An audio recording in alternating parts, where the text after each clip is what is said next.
Ancora una volta l'appuntamento è arrivato tramite i social. È così che una dozzina di ragazzini, tutti minorenni, si sono ritrovati questa mattina intorno alle 8:30 nei pressi della stazione ferroviaria di Lancenigo di Villorba. Quello che è accaduto dopo è nella ricostruzione dei carabinieri e della polizia locale.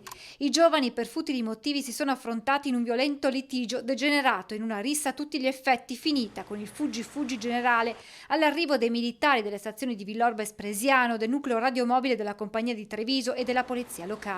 In pochi minuti le forze dell'ordine sono riuscite a rintracciare 9 giovani tra i 16 e i 17 anni, tutti provenienti da altri comuni trevigiani. Alcuni di loro presentavano ferite lievi a braccia e testa, ma non è stato necessario ricorrere alle cure mediche. Ecco il racconto di una testimone. Ho visto una pattuglia dei carabinieri con due ragazzi, e uno era un ragazzo di colore senza maglietta e un altro ragazzo che stavano parlando con i carabinieri, e poi ho sentito che parlavano di coltelli, che stavano cercando un coltello. I ragazzini raggiunti dai propri genitori hanno chiarito la vicenda alla caserma dei carabinieri di Villorba. La loro posizione sarà posta al vaglio della Procura della Repubblica per i minori di Venezia. Rischiano una denuncia per rissa.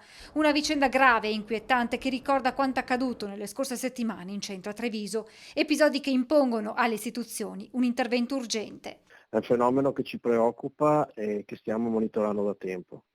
Il disagio giovanile lo combattiamo in varie forme. Questo successo oggi invece ci deve far pensare e suggerire un passo ulteriore con un'attività di coordinamento tra comuni per individuare per tempo gli autori di questi atteggiamenti. Noi come comune di Villorba stiamo implementando il sistema di videosorveglianza con una cinquantina di telecamere, ma è fondamentale la collaborazione di tutti. Bisogna creare una rete tra famiglie, scuole e istituzioni, evidenzia il sindaco Soligo, che poi avanza una proposta. Perché non fare anche fare dei lavori socialmente utili ai colpevoli? Che forse questo farà ragionare.